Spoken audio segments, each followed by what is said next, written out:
Thank you. Yes, I am passionate about it. I asked the question about 2 years ago, do we actually think that companies are sabotaging their future success by not focusing on diversity? And we're going to debate that question today a little bit. We in European Leaders, as I say, about 2 years ago, one of my colleagues sort of nudged me and said, okay, done. And I'd already been saying done for a while. We run CEO academies, and Margaret will know this for sure, because she's attended a number of them. They're very short on women. Actually very short on diversity as a whole, but very short on women. And then we looked at our shortlists and we looked at our hot topics panels and we went, actually, we need to do something ourselves as a search company and as an organizational development company and as an organization that helps people to internationalize. How can we actually focus on ourselves? And so this topic came up and we said, we're going to do something different. So I'd like the panelists just to introduce themselves, but before that, I thought it would be quite nice, as a facilitator, to not just be up here as talking heads, but to engage the audience a bit. So can you stand up for me, please, all of you?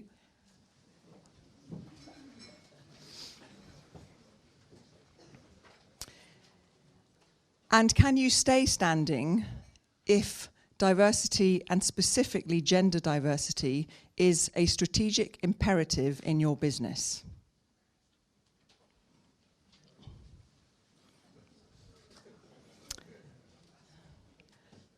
Now stay standing if you know your own diversity statistics in your business. Now stay standing if your executive team have at least 30% women. And please stay standing if you as a leader have at least 30% gender diversity on your team. So that deserves a round of applause for those of you that are standing.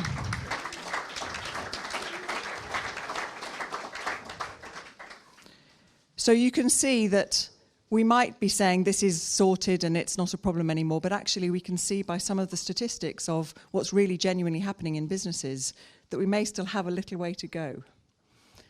So I'd like to ask my panel to introduce themselves. I'm very excited about the panel that we have today, and I know there's going to be some very diverse views, which is great too. Catherine? Hello, thank you, first of all, for having me here today. My name's Catherine, and I'm one of the founders of Decoded. We're most famous for teaching anyone and everyone to code in a single day.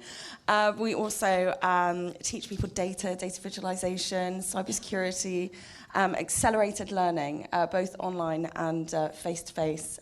We have offices in New York and London. Our team are 50% female. That includes the data scientists. And we've taught thousands of different businesses, right through from CEOs to new joiner level. And what's been very curious about it is that about 50% of those people have been female. And I know that the issue of the appetite for women in technology is a very big one, but we definitely see it. And so lots of opinions about that. But thank you. Lovely. Thanks you, Catherine. Welcome. Alex. Hi, my name's Alex DePledge. I'm one of the co-founders of Hassle.com. I'm also the CEO. I'm joined by my fellow female counterpart, which is Jules Coleman, and we then invited a fella called Tom to join us just to even out the gender balance. What are we famous for? Cleaning. So Hassle.com, you can find a cleaner for your home in 60 seconds. We're a marketplace for independent cleaners. 85% of all cleaners in the marketplace are women. We span Paris, London and Dublin, as well as a few satellite cities in the UK. I have just hired 30 people in the space of 3 months. I feel like I'm somewhat educated on the topic of hiring in diversity or lack thereof in the pipeline. And thanks very much for having me today. Thanks, Alex. Welcome. Tim. Thank you. My name's Tim Griffin. I'm Chief Executive of Dell here in the UK, and I've been invited to balance the gender. I think most of you will know Dell. I think what's important, though, is most of you will know Dell as a PC company. That couldn't be further from the truth. We've been transforming for a number of years now, and less than 50% of our business is PC, and we're really an end-to-end provider of technology across the industry. As I said, I look after the UK end-to-end. I have the good fortune of having being able to stand up for the whole of that session, actually, with 3 of my 4 general managers being female, and up until recently, 4 of them were 4 out of 4 GMs were female. So we've got a good story to tell. Thanks, Tim. Annelies. Thank you, Nikki. My name is Annelies van den Belt. I run a company called DC Thompson Family History. Our main consumer brand is Find My Past. And as I say to people, I do the Internet of Things from the past. It's quite a misleading title because usually half the people show up thinking I'm going to talk about wearables, but actually I'll speak about family trees and your ancestry. I started this role about 15 months ago, and it's a refounding, really building up a business that had grown and sort of stagnated, and that for me was one of the attractions to start it, refound this business again and take it across the Atlantic. So in a way I could have been in the next panel as well, because we just did a few acquisitions in the US and I have lots of stories about how to do that, and can learn lots from others. I'm a media executive. In my previous role I started a digital media company in Russia, from sort of 0 to 18 million unique users. Unfortunately, there's a lot less now because there's some government intervention, and somebody just mentioned to me my timing was quite right to exit from the business in May last year. The topic today, very interesting, as I said to Nikki last week. I think I can speak about it for hours. I've just taken on a non-exec role at a Dutch PLC media company. And definitely one of the reasons why I was being recruited for that role was my gender. But amazing experience to be in that boardroom with mostly men. My executive team here in London is 60% women, not because I choose to do that, but because I just happen to find really good people to join my team. Thank you. So let's start with the big question. So why is gender diversity important? What does it actually mean, particularly to tech businesses? What does it mean? Catherine, do you want to start there? Well, I remember just seeing the title of it, and I think all forms of diversity are important. You know, at a board level, I mean, who's your audience? Who are your consumers? And you know, understanding and coming from a place of insight about those people is very important when you're deciding kind of where you take your business. So for me, I mean, it's just wrapped up in a much bigger question, which is about whether that's represented at board level, whether the products you're creating are being sold to other people, and are you understanding those voices and those needs from a deep place of understanding. So gender is important, or diversity is important to understand your audience. Annelies, you said something similar on the phone. Yeah, absolutely. I think we talked about what you need to do as a CEO to be successful. And first thing you need to do is listen to your customers. And your customers are a diverse group of people. And therefore, I think you wouldn't be doing a good job if your executive team, but also across your business, you did not have a diverse team of people to help you build the best product out there. Although somebody said to me once, surely if women and older people want tech for themselves, they should just start their own businesses. So what do you think about that? Well, they are. Pardon? They are. They are. Maybe less often. Tim? Yeah, I wouldn't suggest that that's the only route for women to have access to technology, but I would encourage them to start their own companies. And you know, we do an awful lot to encourage female entrepreneurs. We have a group called the Dell Women Entrepreneurial Network, which is a global network of female entrepreneurs that we sponsor and encourage to sort of live vicariously through each other's experiences as well as leverage the Dell capabilities. So very important avenue to be able to do it for yourselves, but I think every company has a responsibility to reflect society and have a diverse employee base across all levels within the organisation. Not just because it's a good thing to do. Dell, fundamentally we're too big not to care, and do the right thing. But the reality is it's good economic sense. And from as was said earlier, around who's making the purchases, 70% of all consumption in the UK and globally is made by females. It would be stupid to not think about that as you start thinking about the commercials. I mean, but fundamentally, maybe the question is, a lot of women don't actually want to be on your board. The figures of women opting into technology careers and kind of and opting out of it at career level are just show you the evidence that it's obviously not a place where women are wanting to be or aspire to be, which is a huge challenge in changing the perception of what it is. And what's that about? So I would agree with Catherine there. I think I'm a real hater of all types of labels. When my sister came out as being gay, the first thing I said to her was, just don't define yourself by it, because you're many other things as well as a gay person. You're a woman, you're my sister, you're a daughter, you're all of these different things. I'm a northerner and tend to think through things completely differently to my Irish counterpart. And so the best piece of advice I ever received when I started on this hiring frenzy was hire people different to yourself. And that's because I think we have a tendency as human beings to warm to those people that you want to go down the pub and have a pint with. It's probably why everyone's voting for Nigel Farage, not because he actually stands for anything.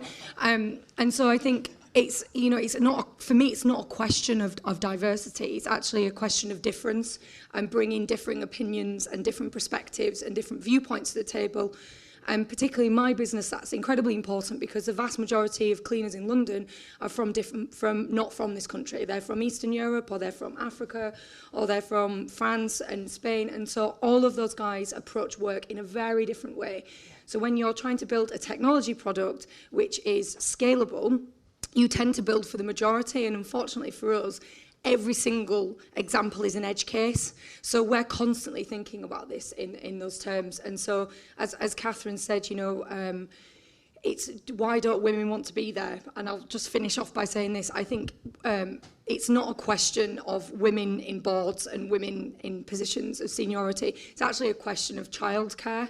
And when men begin to do more at home or feel empowered to do more at home, because I know being pregnant, my husband has got incredibly supportive bosses at RBS who've said, you can go part-time, and he's not ashamed to do that. That makes me able to sit in my position as a CEO of my company. So I think labels can be quite not disruptive, that's what I'm trying to do, difficult. Yeah. I think you make a really good point around labels, though, and I think that the technology the industry itself has got a label and a perception that doesn't reflect reality. And so I think that's part of the problem. I mean, the reality is that the technology industry provides opportunities across a whole raft of functions and disciplines that aren't necessarily perhaps the perception of the technology industry. So I think we've got a bit of a PR job to be able to go and do. To get women to be applying. Absolutely, and it goes through all the way upstream to government, but starting in schools, educating people around what are the opportunities that exist in this industry, and it's perhaps not all physics. Yes. No disrespect to people who are Annalise. physics buffs. Yeah, and I agree with everything that's been said. And the one thing I'd like to add, though, is that I think one thing I've realised in the last couple of years that it very much comes down to us women to make that change. I think the perception sort of like, you men, you need to make a lot of changes and you need to recruit differently. Sure, you should recruit not just people like yourselves who look like you and want to go to the pub with you. But I think also for women, particularly at the executive level, we need to do a lot more in terms of role modelling. My perception is, and I recognise something for myself in it as well, on the way there, life is not always easy. You have kids to raise, you have to make your career, try to pretend that you're not thinking about the kids whilst you're at work. And so you become quite competitive and also competitive towards other women and maybe not necessarily so Empathic. And then you come at a level in your life and you see lots of women struggling and you realise that you need to tell them that this is actually possible rather than to tell them that it's really, really difficult because I don't want you to compete with me.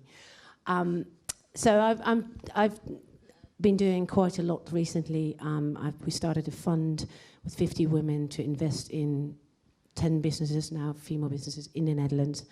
I also realised that being on a board, there's lots you can do as a woman to encourage the executive team to make better decisions regarding diversity. And therefore, there's not one silver bullet for it, but there's a lot that we as women need to do. There is, but there's a lot that men need to do too. Yeah, I couldn't agree with you more. So yeah, you're absolutely right. But I thought it was really interesting with your little experiment at the beginning, Nikki, that I think there were 7 or 8 people left standing at the end, and there was only one man. And so we complain about this all the time, that there aren't female talent available in the industry. But I look at variance, and variance as your friend. And when I go through and look at my management team and say, okay, let's look at each of individual diversity, you find female managers can attract talent and male managers can't. Now why is that? And I don't think it's because that it's not available, it's because the level of awareness isn't necessarily there. And so I would, we've engaged in a program called Men Advocating Real Change. We've got 19 global executives going through that program. But one of the things that I thought was really interesting that I've taken away from that, they were really highlighting awareness as one of the major issues. And so they gave the example of a goldfish sitting in a bowl and said, do you think that the goldfish knows it's in water? And, well, don't know. Maybe. The issue is do they see an issue? So then the next set of groups is they see an issue but don't see it as a problem. The next group is the people who see issue, recognise it's a problem, and think they're doing everything that they can to resolve it. And then there's the next group that don't just think they're doing everything they can to resolve it, but actually are. And I think that most men find themselves in group 3. I certainly did. As I started to think about this problem, I thought I was addressing diversity within my organisation. And only when you started looking at the metrics, you realise, hold on a second, it's not improving. Why isn't it? And then you start putting in various different actions to be able to start changing the game. And so I think awareness is a massive issue for men because they think they're doing something and they're not. I think I would. Sorry, Nikki, did you want? Right, no, go. No, I think you're absolutely right. I think in terms of everything as a funnel, obviously, because I run a website and everyone starts at the funnel and then do they convert? And it's actually been amazing to me. I've literally, if you look at my Facebook and my Twitter feed, I'm asking women what do they want, what is going to make them apply for a job at my company. I'm doing everything I can. I don't believe in quotas at all, but the pipeline is so thin on the ground. I must have 9 men for every 1 female applicant, and for engineers and designers, 0. So, I took to Twitter going, so what do you want? A creche in the office? What is it that you want? And so I think it starts way before we even get to the job market, and it's actually seeing these different or predominantly male industries as an opportunity for, I know we keep talking about women, diversity is broader than that, but just on this topic. So my co-founder, Jules, is a woman, and she went to a nunnery when she was in Ireland to do her schooling. And she said to the nun when she was 16 that she wanted to go and do computer programming, which was quite advanced for a time, because if you think she's like 30 now, that was like, sort of 15 years ago when it was kind of just becoming fashionable. And the nun was like, no, you need to do English literature. And then, Jules sort of 5 years ago picked up a book off the shelf and taught herself to code. So she always wanted to do it, but she didn't do it because she wasn't encouraged to do. And I just wonder how much of that, how much more of that we need to do. And I think it's the role model and showing people that this can be done. You can have a child and be a CEO. You can be gay and be the CEO of Apple. You can do all of these things. And the more that people come out and start speaking about that, I think the more we might see them at the beginning of the funnel, and then we can convert them. Yeah, and there is definitely a lot of work and a lot of organisations that are out there focusing on exactly that, with the knowledge that we've got to come up the stream. Catherine? And I think if we shift this idea of kind of tech sitting in a bubble, actually a lot of every single business that we've taught is seeing themselves being radically transformed or even destroyed. These could be businesses that existed for 50 plus years, suddenly at an uncertain future in 3 years' time.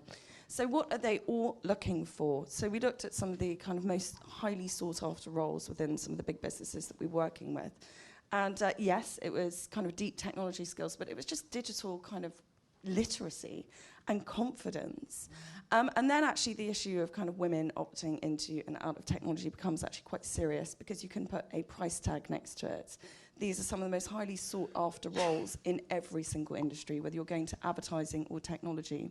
And so we did look at the difference between men and women actually being able to think computationally.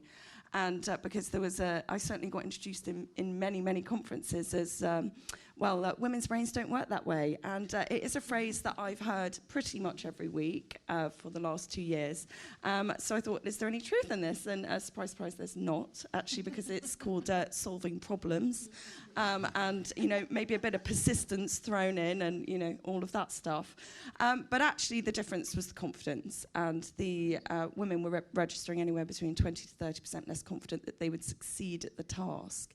So, I suppose you kind of throw that over to Sheryl Sandberg, is the biggest kind of problem being faced by professional women today. I think there are much bigger issues when you look at this globally, like the access to technology, just the mere confidence to say, I belong here and I should command the salaries of people who are digitally confident and literate. And in fact, there's still so much research out there about wage inequity in high-level positions in terms of the amount of women that are on boards. So we're still a long way from where we need to. In fact, I think the World Economic Forum did a report that said we've come down from 18th to 26th this year. So we're down again in terms of the equity and some of those things. So that's still pretty shocking, isn't it? Audience participation again. I'm going to steal something from a former facilitator on a panel. So thumbs up is agree. Thumbs down is disagree, and thumbs is not either one way or the other. Okay, so a few statements. Companies need more inclusive working practices, i.e. flexible working hours. So thumbs up, thumbs middle, or thumbs down. Okay, thumbs up. We need quotas.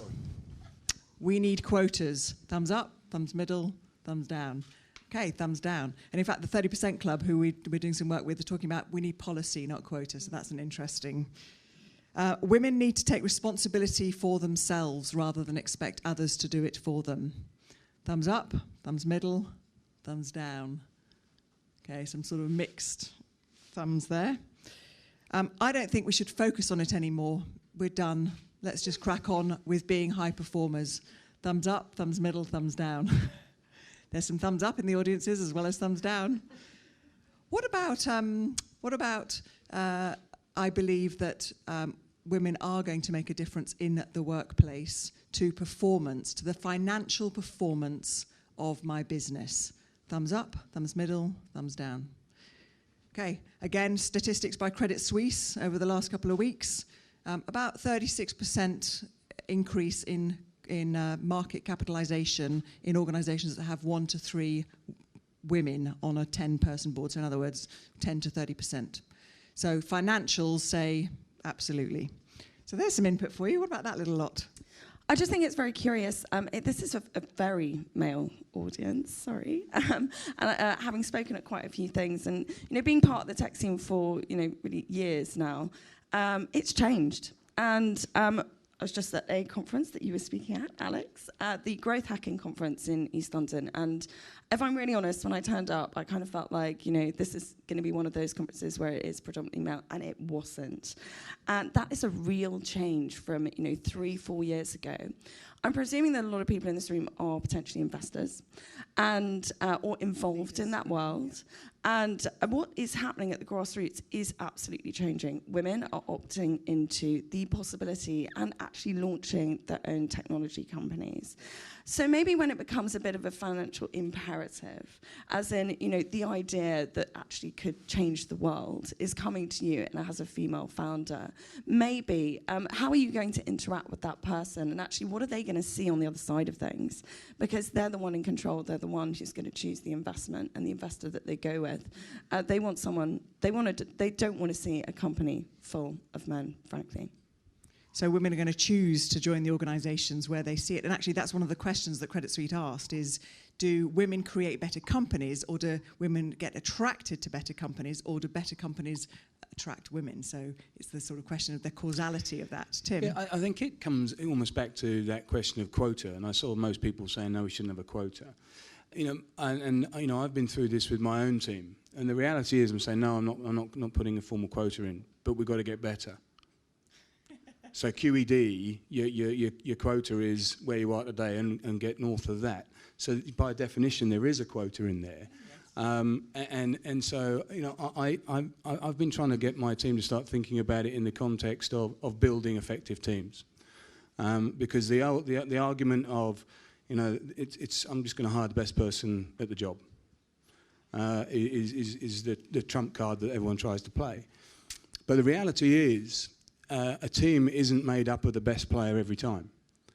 And so I've been trying to push the message that actually the best person for the job isn't necessarily the best person at the job, because you're trying to build a team that is going to deliver the 2 + 2 = 5. And that does de facto create a quota. Annalise, view on that? Yeah, I agree that I don't like the quota, because then it feels like you're hiring. That's positive discrimination. You feel like you have to recruit a woman, but at the same time, we all know that through studies, the Credit Suisse one, and there's more of those, that if you have a diverse team and at least you have a couple of women on your team, not just women, diverse in many different ways, that you will perform better, because as Catherine said earlier on, it's about understanding your audience, and your audience is diverse as well. I'm sitting here listening to all of us and sort of trying to figure out what are the things that we can do apart from us as role models standing up and making sure that next year there's 10 people standing up and at least half of them are men. I think you have many more women in getting into tech. If we talk about this industry, there's just so many dropouts, and it's dropouts because it's just tougher to combine things. And yes, therefore, as employers, can we do more to facilitate, flexible working? But it's not just flexible working. I think it's more of an understanding and an acknowledgement of the fact that people have work, but they also have life. And looking at life balance, work-life balance, I think is a really important one. Having women or having a diverse team makes it easier to address those issues. I personally am not a fan of people working from home, like every week on Tuesday I'm going to work from home, because I think that creates a feeling that you only work 80% of your time. But at the same time, I encourage all women to go to the Christmas play and every other play their child has to go to, and don't take half a day off because you have to And go. do you encourage the men to go as well? Yeah, of course. Right. Yeah. Just checking. Yeah, no. Thank you. Of course. I just realised that the only person who does 4-day weeks and 9 to 5 is a guy in our company. But he gets away with it. He's effective. Aren't they all? Yeah, I think I would just add to that. I think there were a couple of things. One is you have to create a great place to work, and flexible working is part of that. Being able to provide people with extended leave. One of my general managers, she's just come back from 9 weeks parental leave, to be able to spend some time with her 2 children as they're just sort of getting to the age where she won't have an opportunity to do it again. So being able to provide those kind of capabilities is absolutely crucial. But I think we have to start thinking about how do we attract people in the industry.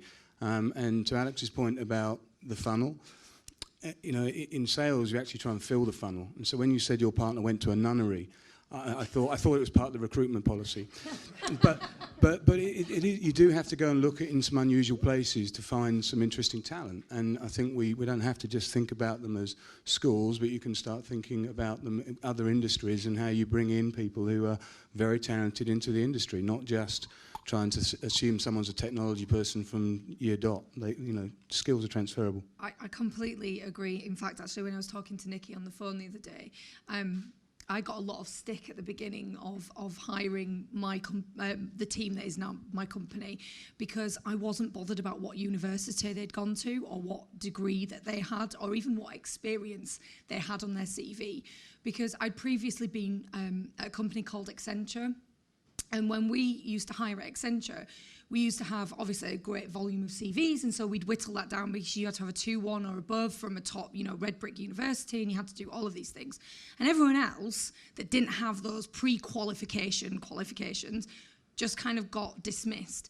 And actually, on the rare occasion that a couple of those people made it through, they ended up being like the highest performers I'd ever seen in an organisation.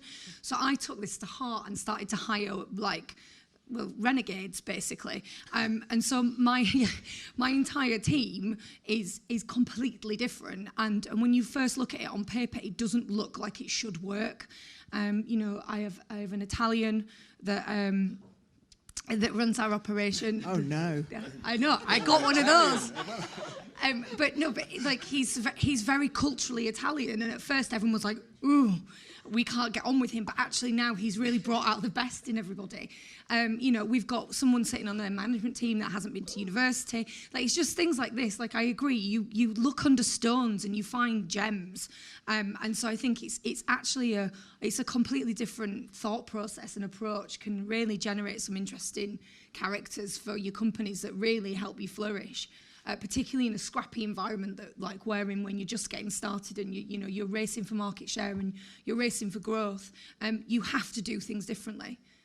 There is no play sheet to follow. But do you think that, based on the sort of the audience, do you think organisations are realising that? I mean, certainly the ones that we've interviewed over the last couple of years, some of them are becoming enlightened and going, we actually have to do something different. So that is, I guess, the point is, how compelling and imperative is it that we understand that by having that diverse group as a leadership team or as an executive team or as a team in itself, decision-making is better, performance is better, relationships are better, and actually the ability to handle change is better. That's one of the things that's come out from many of the stuff that I've been researching. So, why aren't we doing it? Annalise, you said, we need to find ways, what is the solution rather than just the result? Why are we doing it? I think from my experience... Why aren't they doing it, Why aren't they? I sometimes think that men are slightly afraid to recruit women, or that there is an inherent fear to recruit people who are different from yourself. So it's not just about men and women.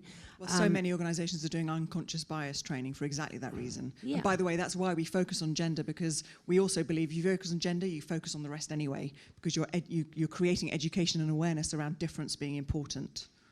Yeah, and if you think about your most successful hires and what your first impression was of that person in the first interview, sometimes there is a sort of oh wow, I didn't expect this, or what am I going to expect from this person, because that person doesn't look or feel like you, or isn't the kind of person whom you would maybe want to go to the pub with. So I think we really need to train ourselves to think beyond that. And some of us are, I've worked in many countries have been in funny situations with anything from Russian oligarchs to working deep down in Tokyo. But so therefore, I think from my experience, I'm sort of naturally trained to not look at the same thing, but look at the difference, because the difference actually does make the difference. So in that sense, I'm lucky, and therefore, maybe I assumed over the years that everybody else would be like me. Now being in the boardroom, initially I was totally shocked, and I had to call the CEO to say, when are you going to stop to recruit people who look like you and are even as tall as you? And as you know, Dutch men are quite tall. And I think he was really surprised. He sort of thought, wow, who's this?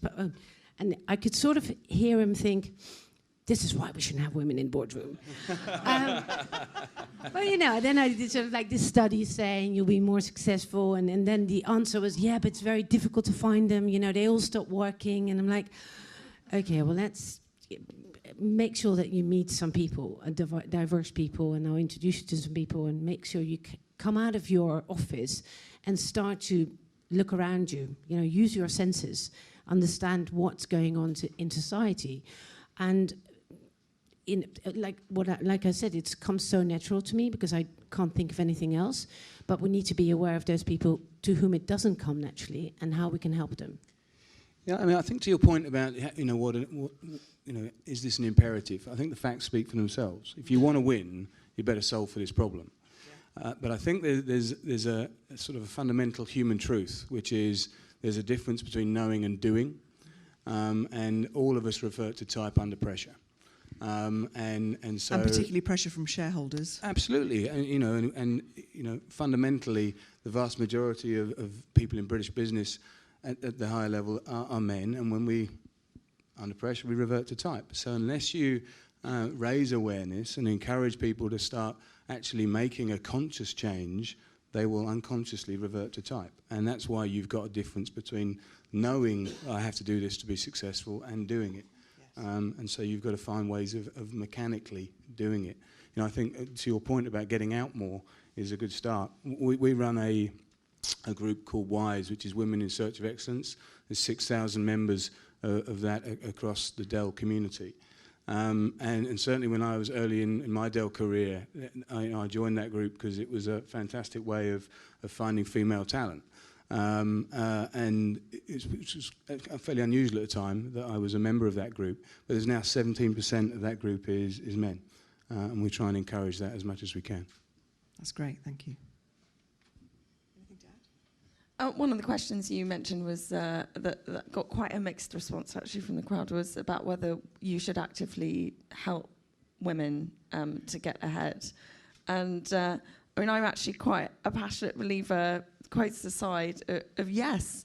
And I kind of can't help myself. And it's just so much fun doing it. And because there are incredible amounts of women out there with talent, tenacity, ideas, but often they don't get the share of the limelight, or they don't know where to go or who to talk to. And the simple role of connecting them or being an ambassador for them can be incredibly powerful for where they go in the next few steps of their journey. And in fact, we spoke to eBay, one of our interviews, and what they said is they realised they had a dearth of women coming through, and they thought, what's that about? We hire approximately evenly.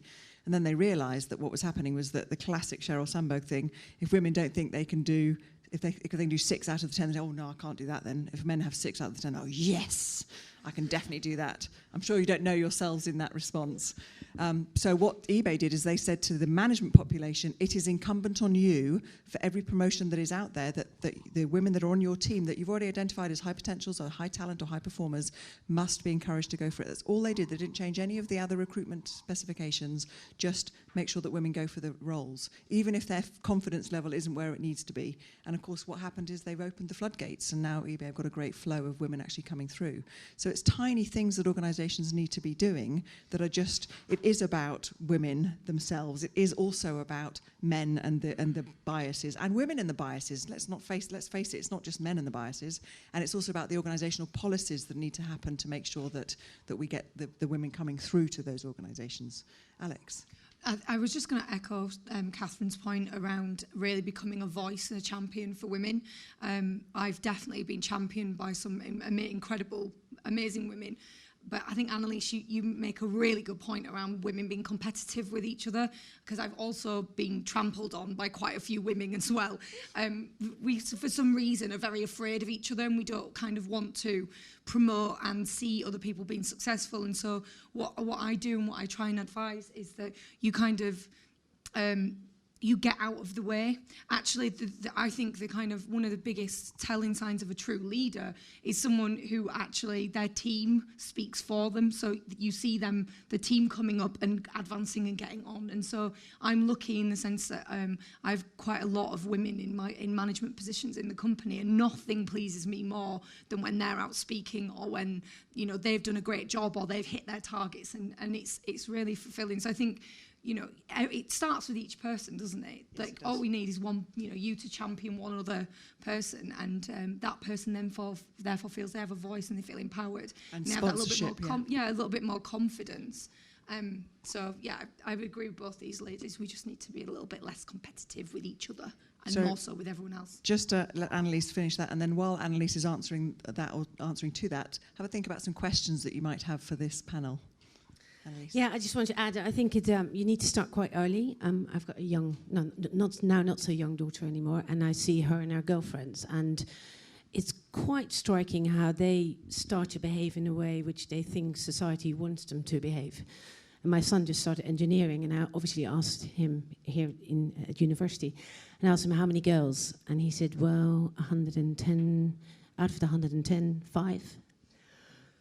And that's just appalling. So all of you men out there, if you have a daughter, please encourage them to think differently. Code Club. What questions have we got from the audience? I know women are sometimes our worst enemies when you talk about being trampled on by women, but I also am curious as to what you think about the challenges that face women in management who have men reporting to them. As a CEO, that's been one of the biggest challenges I've ever had, and it's been much worse in this country than it was in the US as well. And it wasn't trampling, it was full-out conspiracies and anger and what I call mother issues. And I think that, might not be politically correct, but I just find that an amazing challenge to try and overcome as a woman in a leadership position. And, you know, so I'm tempted to want to only hire women, because even though they're going to trample all over each other, they're not going to be that same kind of whatever challenge to the CEO role, so.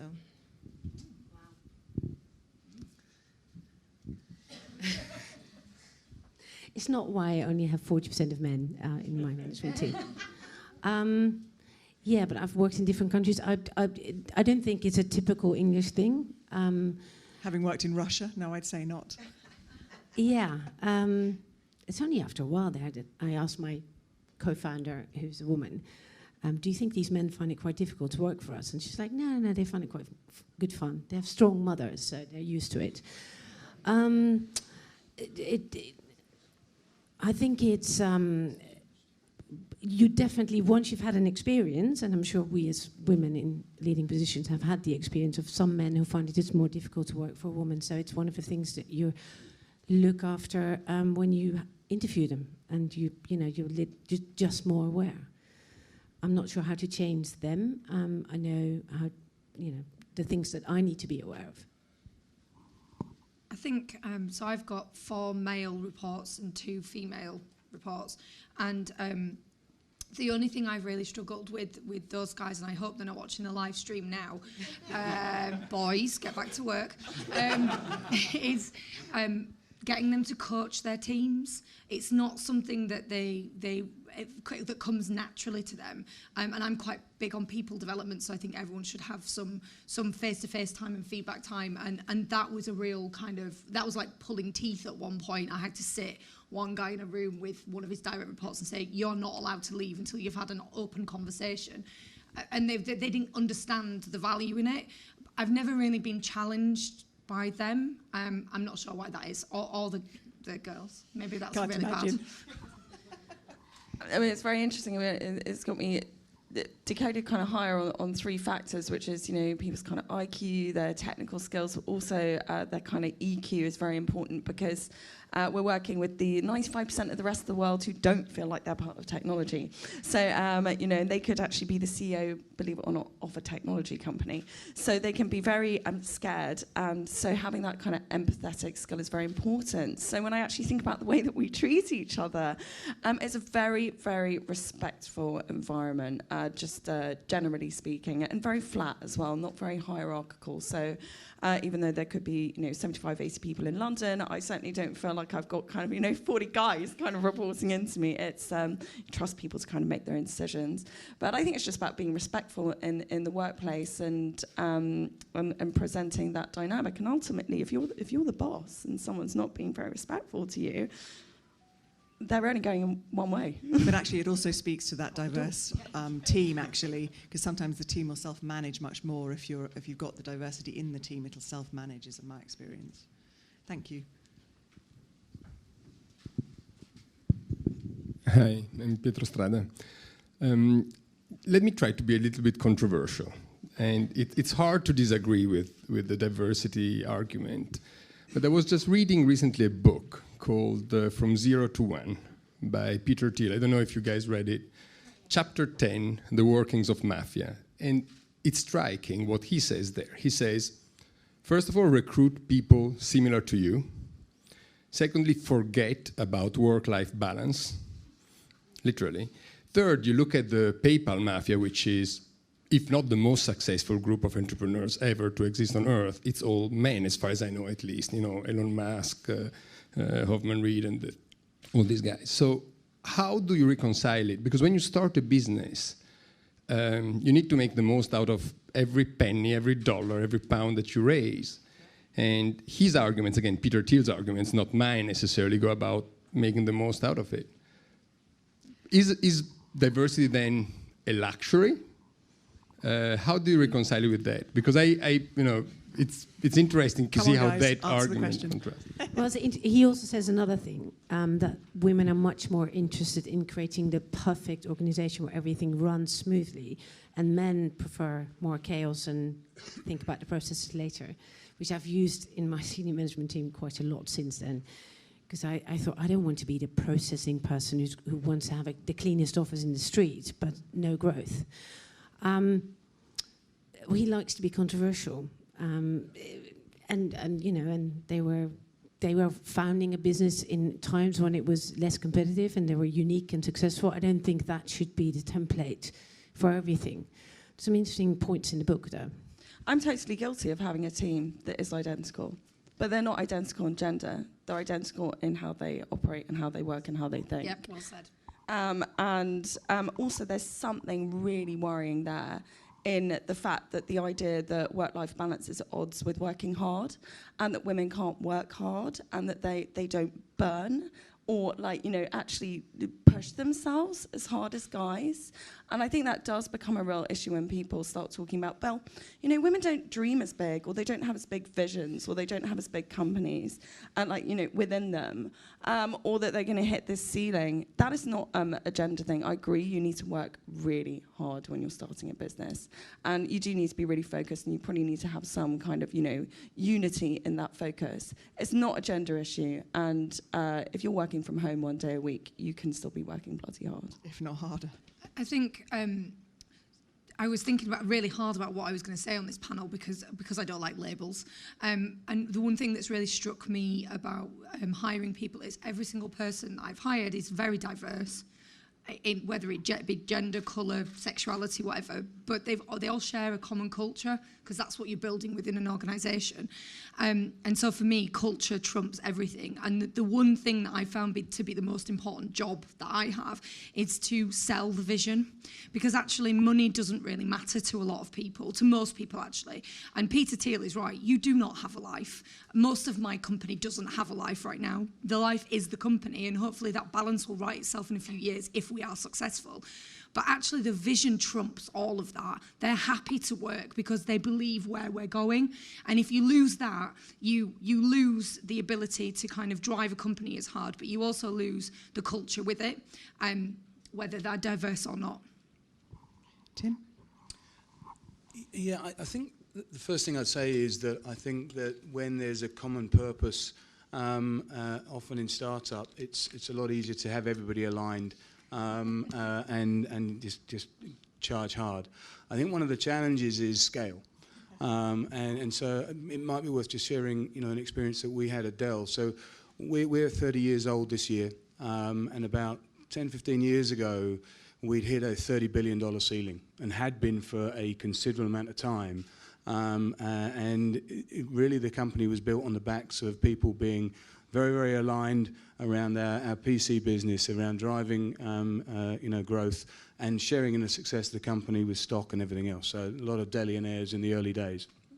The challenge was we hit 30 billion and we'd been there for a long time.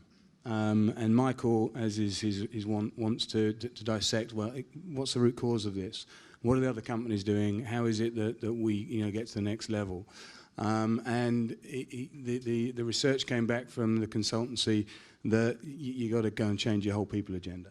And that includes changing the way that you hire so that you don't have common think, you have the diversity of gender, etc., etc., etc.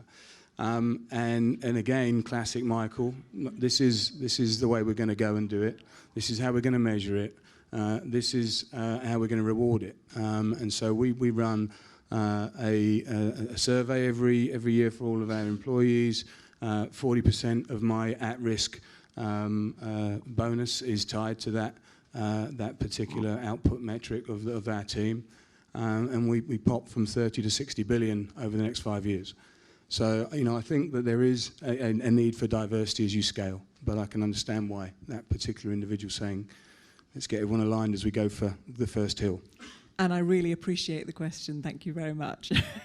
So I want to say thank you to the panel. Really appreciate Catherine, Alex, Tim, and Annalise. Amazing work, and really great to work with you today. Thank you very much. Thank you, everyone. Thanks very